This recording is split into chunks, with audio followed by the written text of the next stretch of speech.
So in this lecture, we'll basically discuss Bahmani Kingdom with respect to UPSC, primarily from a prelims point of view, and we'll look at only very important facts which are relevant from the exam point of view, and we'll not look at everything because, as you know, history is a vast subject.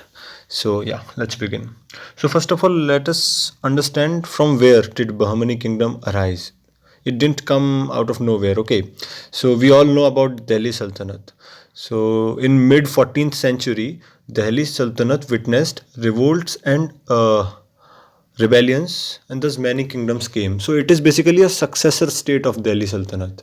Their erstwhile governors, military commanders, and some of them revolted and basically asserted independence over the areas provided to them, and thus came the Bahmani Kingdom. Sorry.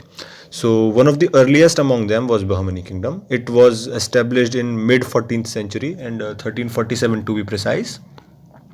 Yeah, so it was founded by Hassan Gangu. You have to remember this name. This is important. He was conferred with the title Muzaffar Alauddin Bahman Shah. Okay, so you can also try and remember this. But the most important thing here is he established Gulbarg as his capital. So Gulbarg in Deccan area was the capital established by Hassan Gangu of Bahmani Kingdom. Okay, he was succeeded by Muhammad Shah I. Now, yeah, Muhammad Shah I was his son, and he first laid down the foundation of a sound administrative system, an independent administrative system to be precise. Another important fact which you must remember regarding Muhammad Shah I is that he is recognized as ruler of South India by Khalifa of Egypt, that is the Caliphate. So, according to Caliphate, the ruler of South India was Muhammad Shah I. And it is important to note here that this Muhammad Shah is different from the Muhammad Shah of Mughals, which came after Aurangzeb, right? So don't confuse him with that Muhammad Shah, Rangila, which you might know.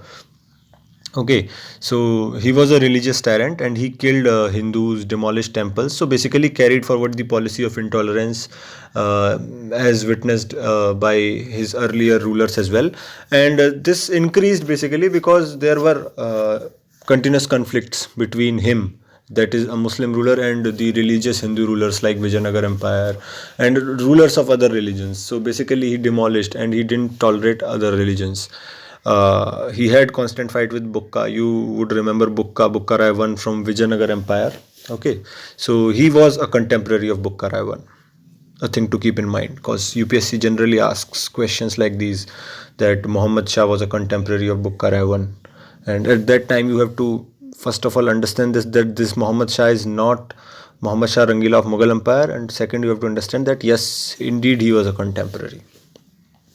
He was succeeded by a few rulers which are not that important. Just keep their names in mind. Muzahid Shah, Muhammad Shah II. Muhammad Shah II was a peace-loving person.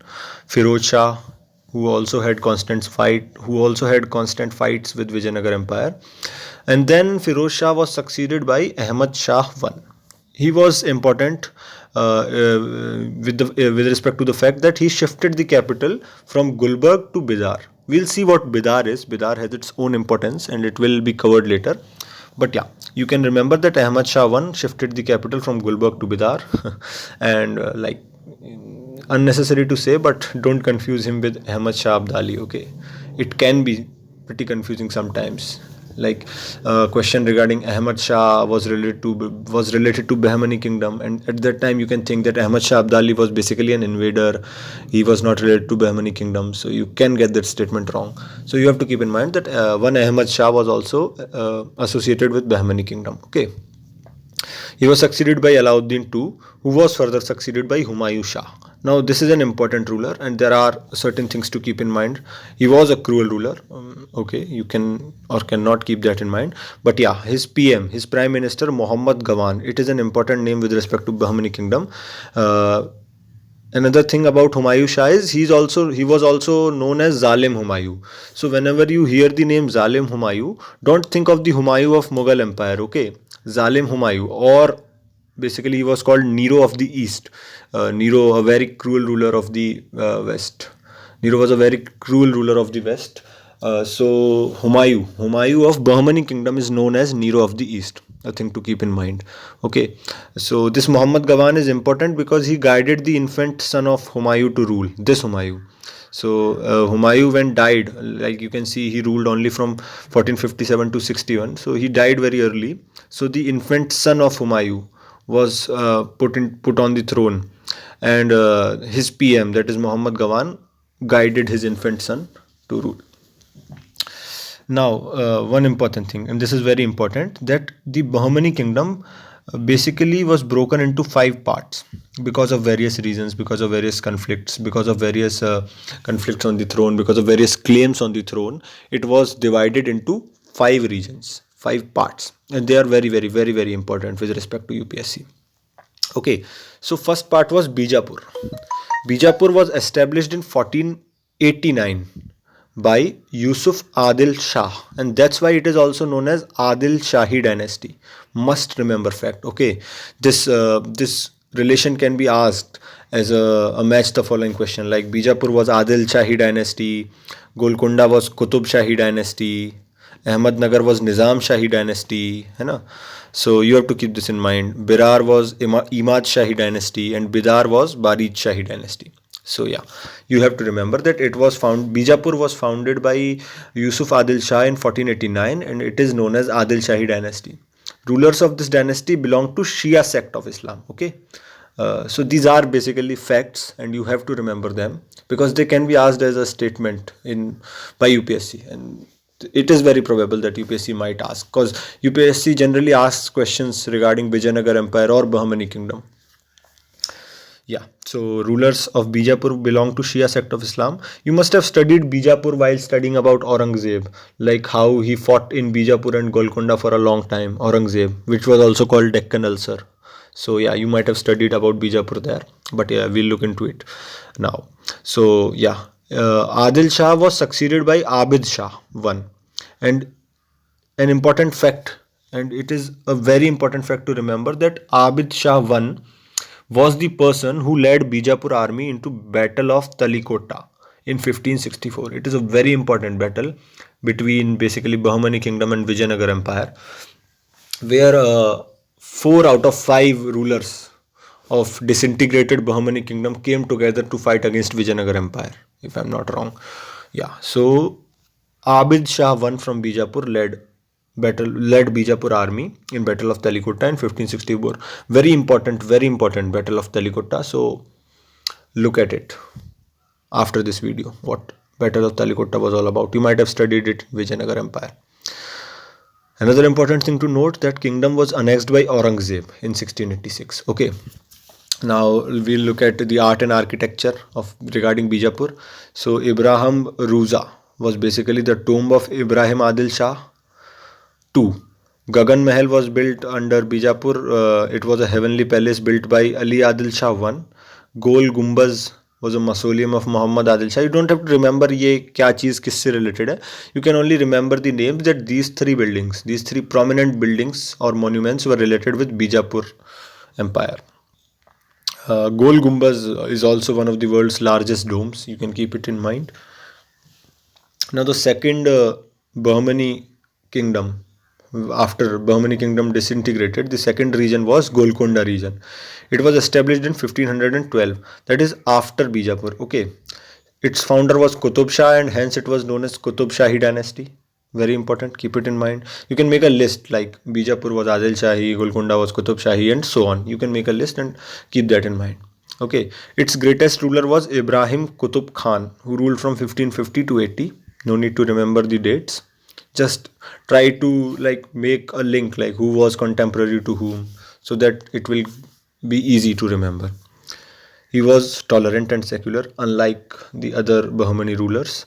He led Golconda army into Battle of Talikota. So who led Bijapur army in Battle of Talikota? That was Abid Shah I.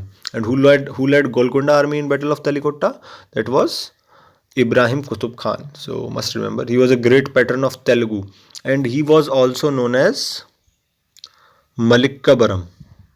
Okay, you can keep this in mind, can be important from prelims point of view. He was also known as Malik Kabram. He was succeeded by Muhammad Quli Qutub Shah. Now this name can be important because he was the person who built Char Minar in Hyderabad. Okay, the Char Minar monument in Hyderabad was built by Muhammad Quli Qutub Shah of Golconda dynasty, which was a part of Bahmani kingdom. Okay, Golconda was also annexed by Aurangzeb, just like Bijapur. So that's about Golconda from exam point of view. Now the third region which was established after Bahmani kingdom disintegrated was Ahmednagar. Okay, it was established in 1490. So this chronology can be important. See, Bijapur was established in 1489, then Ahmednagar in 1490, then Golconda in 1512. Okay, so Ahmednagar was established by Malik Ahmad and it was known as Nizam Shahi dynasty. Hussain Nizam Shah I led the army of Ahmednagar in Battle of Talikotta. So you can make a list, as I told you, that who led the army of Battle of Talikotta, who led the army of various regions of Bahmani kingdom in Battle of Talikotta. Okay, Hussain Nizam Shah from Ahmednagar, Ibrahim Qutub Khan from Golconda, Abid Shah I from Bijapur. Okay. The name you might have heard somewhere or read somewhere, Chand Bibi, is associated with the Ahmednagar Empire. He was the only women ruler of Deccan Sultanate in medieval period. Okay, I might have missed this point, but Bahmani kingdom was also known as Deccan Sultanate because like they were the Deccan counterparts of Delhi Sultanate. So Bahmani kingdom was also known as Deccan Sultanate. A thing to keep in mind. Only woman ruler of Deccan Sultanate in medieval period was Chand Bibi, who was associated with Ahmednagar, and she also fought against Mughal army valorously, and she was killed in 1600 during fighting. Malik Ambar was the ruler who revived Ahmednagar Empire. He was an Abyssinian slave, and he was well trained in guerrilla warfare. Just some random facts which you can keep in mind, not necessary to remember. You can just keep in mind that Malik Ambar was related with Ahmednagar Empire. Okay, it is annexed by Shah Jahan. This is very important. This can be very important. So Bijapur and Golconda were annexed by Aurangzeb, while Ahmednagar was annexed by Shah Jahan. Now Birar was established in 1484, even before Bijapur. Okay, so it's important.